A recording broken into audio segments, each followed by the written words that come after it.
Apakah kita tidak malu sebagai bangsa Indonesia? Saya hormati penjilat-penjilat politik yang berkata, oh ini benar, ini bagus, ini adalah kearifan lokal. Jujur sama dirimu sendiri, pakai akal sehat. Tutup kalau begitu semua rumah sakit. Tutup semua rumah sakit. Kan kearifan lokal kita dulu pergi ke dukun. Tapi kan kita mau tinggalkan seperti itu. Ini bangsa yang sudah maju. Para ustadz, para kiai, para pendeta mengingatkan kan kepada setiap orang. Either berdoa atau pergi kepada ahlinya. Dan juga pergi kepada ahli sambil berdoa. Tapi bukan meminta tolong dengan mantra-mantra, tenungan-tenungan. Roh-roh kegelapan seperti ini. Karena kita semua percaya, the devil never work for free. Setan tuh gak pernah kerja gratis. Saya mengetuk hati Menteri BUMN yang terhormat, seorang yang sangat berprestasi, Bapak Erick Thohir. Pak, masa kapasitas seperti Bapak masih percaya pada dukun-dukun, masih percaya dengan paranormal, masih percaya dengan klinik-klinik seperti ini? Sungguh sangat memalukan. Maaf Pak, saya sangat menghormati Bapak, tapi sebagai seorang hamba Tuhan, saya harus bicara kebenaran. Ini sangat memalukan, apalagi di depan internasional seperti ini. Bangsa kita dianggap bangsa primitif, Pak. Yang terhormat Bapak Presiden, Bapak ada di sana, Pak. Hentikan perbuatan-perbuatan seperti ini, Pak. Kutuk akan terus, dan kutuk iblis itu selalu meminta darah. Jangan kaget kalau di bangsa ini akan terus ada darah yang tertumpah. Kenapa? Karena ada kutuk di balik meminta tolong, apalagi ini satu bangsa. Ya kan, ini acara internasional seperti ini berarti bangsa yang meminta tolong. Ini bukan hanya satu orang yang minta tolong, bukan sekedar acara perkawinan, ya keluarga itu yang dikutuk. Tetapi kalau ini satu bangsa yang meminta tolong, satu bangsa Pak terkutuk. Saya termasuk di dalamnya. Karena itu pastikan kita berdoa. Bebaskan bangsa ini dari kutuk-kutuk seperti ini. Ingat Pak, kita kalau pergi ke dukun Pak, mungkin kita bisa sukses, kita bisa kaya. Bisa Pak, setan punya kuasa. Shalom, saudara yang diberkati oleh Tuhan Yesus. Salam jumpa dalam kasih Tuhan bersama saya Pendeta Mel Atok. Saya mengucap syukur bahwa saat ini bisa kembali menyapa saudara sekalian dimanapun Anda berada. Saudara-saudara yang telah dipakai Tuhan untuk mendukung hamba-hamba Tuhan yang melayani di media untuk memberitakan Injil, dan salah satunya adalah saya. Terima kasih banyak. Tuhan memberkati saudara sekalian. Menarik bahwa saya ketika melihat video dari hamba Tuhan Pendeta Gilbert Lumendong, saya sangat merinding. Saya juga bertambah semangat bahwa di Indonesia masih ada hamba-hamba Tuhan yang berani menyuarakan sesuatu yang dikehendaki Allah, dan apa yang tidak dikehendaki Allah mereka nyatakan sebagai salah atau berbahaya. Seperti peristiwa di dalam video tadi, di mana kita lihat penggalan video itu adalah satu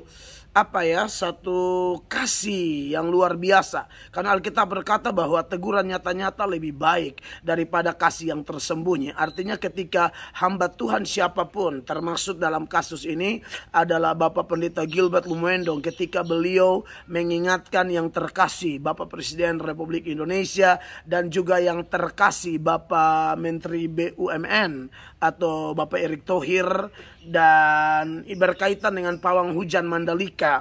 Dalam pandangan Bapak Pendeta Gilbert, itu adalah hal yang sangat memalukan di mata internasional, karena kita dianggap negara primitif, padahal faktanya bahwa Indonesia sudah maju. Faktanya adalah bahwa Indonesia adalah Indonesia negara Pancasila, di mana sila pertama dengan jelas di sana mengatakan ketuhanan yang Maha Esa. Artinya bahwa semua agama yang ada di Indonesia hanya menyembah Allah yang sama, ya, yaitu Allah pencipta langit dan bumi. Atau yang saya maksudkan begini, Allah yang dimaksudkan adalah Allah yang sama. Soal nanti orang menyapa Allah itu dengan versi ajaran agamanya masing-masing, terserah.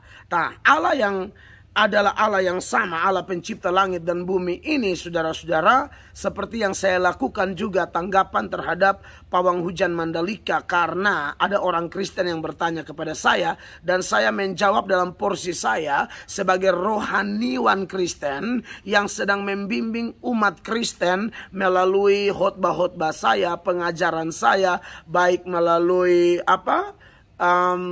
langsung tatap muka atau melalui media seperti ini. Nah, saudara yang diberkati oleh Tuhan Yesus Kristus, saya sangat diberkati ketika menyaksikan betapa tegasnya Bapak Pendeta Gilbert Lumuendong mengingatkan pemimpin-pemimpin kita, pejabat-pejabat kita. Apa yang beliau lakukan menurut saya layak diteladani, layak untuk diikuti. Saya tidak mempersoalkan isi dari komentar beliau sepanjang beberapa menit di depan tadi.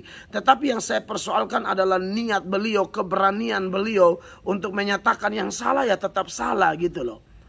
Saya setuju dengan beliau bahwa kalau ada satu kepercayaan lain yang kita tonjolkan atau yang kita publikasikan seperti ini di mata internasional, padahal notabene kita adalah negara yang beragama, negara yang bertuhan, maka saya pikir ini tidak tepat, ya, bahwa Pak Pendeta Gilbert dengan tegas mengatakan bahwa kalau seperti itu kita bukan mengundang berkat, tapi mengundang kutuk atas Indonesia, karena kita percaya kepada hal-hal yang tidak pas.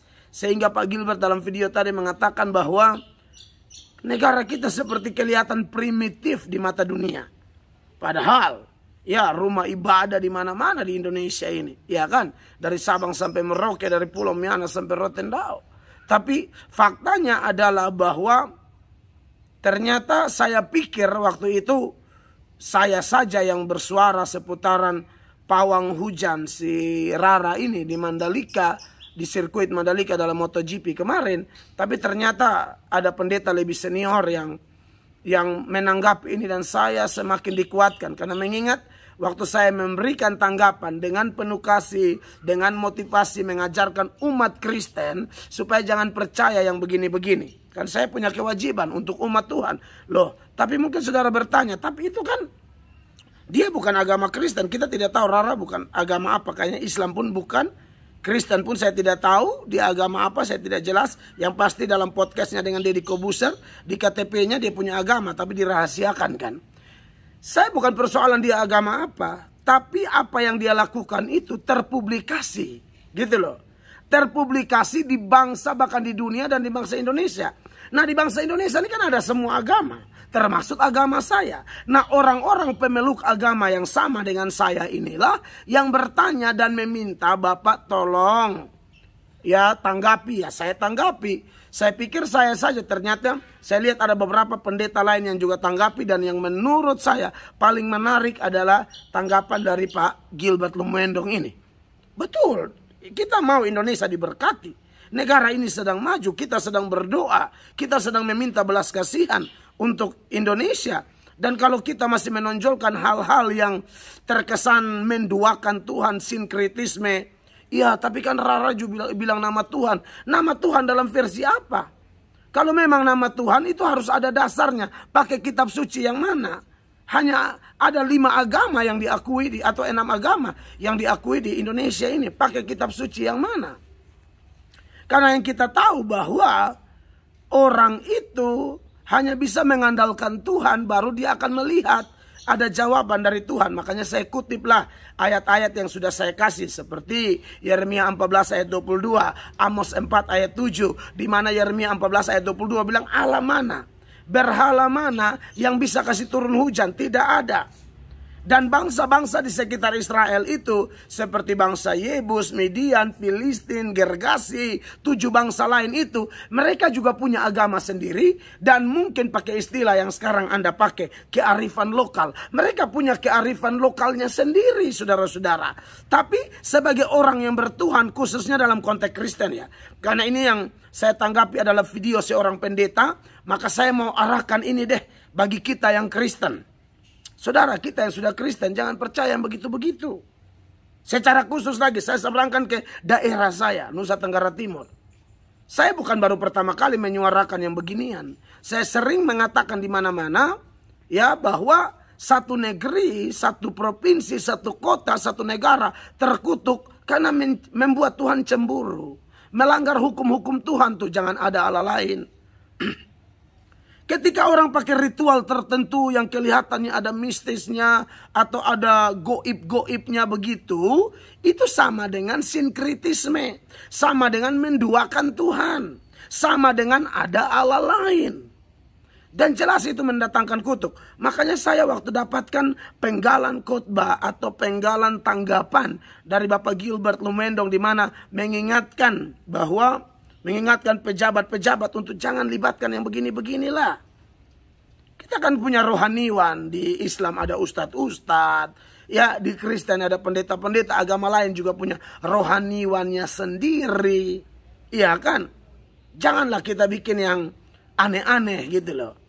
Ya, jadi saudara sudah lihat ya, apalagi podcastnya dengan Deddy Corbuzier. Lalu si siapa namanya? Rara itu bilang dia tuh yang atas seizin Tuhan langit itu Rara punya. Anda bisa bayangkan. Itu Anda nonton tuh, Anda yang entah yang tidak sekolah pun pasti tidak setuju, apalagi yang sekolah sedikit gitu loh. Yang tidak sekolah aja pasti tidak sekolah tapi tahu bergaul gitu ya. Nonton media ada baca-baca sedikit atau gimana, Anda pasti protes lah. Masa di langit ada AC besar, remote Rara yang pegang, lalu teman-teman Rara juga ada di atas. Teman-temannya siapa? Pembalap ada di langit. Apa betul ada pembalap di langit? Ya, bukankah ini seperti mau ngelawak, mau bercanda, tapi ada sisi seriusnya juga gitu loh. Serius tapi lawak faktanya kan gitu. Serius tapi bercanda gitu loh. AC besar di langit, remote Rara yang pegang. Waduh, saya waktu nonton itu saya bilang, waduh, kok bisa? Makanya dalam video saya sebelumnya saya bilang, kok bisa orang tolak khotbah kami menjelaskan kebenaran, mereka percaya dongeng gitu loh. Tidak ada orang bisa kasih turun hujan, apapun termasuk api dan lain sebagainya. Ya, saya sudah kasih contoh Elia minta hujan, hujan turun ya. Di dalam Yakobus itu ya, pasal 5 ayat 16, 17. Saudara bisa lihat ayatnya di sana. Dia berdoa bilang hujan jangan turun, hujan jangan turun. Dia berdoa bilang hujan turun, hujan turun. Dia berdoa kepada siapa? Kepada Tuhan. Juga waktu dia versus 450 Nabi Baal tuh, nabi-nabi pakai ritual segala macam. Saya lihat di dalam 1 Raja-Raja 18 ya. Ya, di ayat 27, pada tengah hari Elia mulai mengejek mereka, katanya, panggillah. Ya, panggillah lebih keras, bukankah dia Allah? Mungkin ia merenung, mungkin ada urusannya, mungkin ia berpergian. Barangkali ia tidur dan belum terjaga. Maka mereka memanggil lebih keras serta menore-nore dirinya. Ini ritual mereka ya. Dengan pedang dan tombak seperti kebiasaan mereka. Sehingga darah bercucuran dari tubuh mereka. Sesudah lewat tengah hari mereka kerasukan. Ya, berarti memang ada setan di balik kepercayaan mereka. Sampai waktu mempersembahkan korban petang. Tetapi tidak ada suara, tidak ada yang menjawab, tidak ada tanda perhatian. Kata Elia kepada seluruh rakyat itu, datanglah dekat kepadaku, maka mendekatlah seluruh rakyat itu kepadanya. Lalu ia memperbaiki mezbah Tuhan yang telah diruntuhkan itu. Kemudian Elia mengambil 12 batu menurut jumlah suku keturunan Yakub. Ya, kepada Yakub ini telah datang firman Tuhan, engkau akan bernama Israel. Ia mendirikan batu-batu itu menjadi mezbah demi nama Tuhan dan membuat suatu parit keliling mezbah itu yang dapat memuat 2 sukat benih. Ia menyusun kayu api, memotong lembu dan menaruh potongan-potongannya di atas kayu api itu. Ya, lalu dia bilang apa? Sesudah itu ia berkata, penuhilah 4 buyung dengan air dan tuangkan ke atas korban bakaran dan ke atas kayu api itu. Kemudian katanya, buatlah begitu untuk kedua kalinya.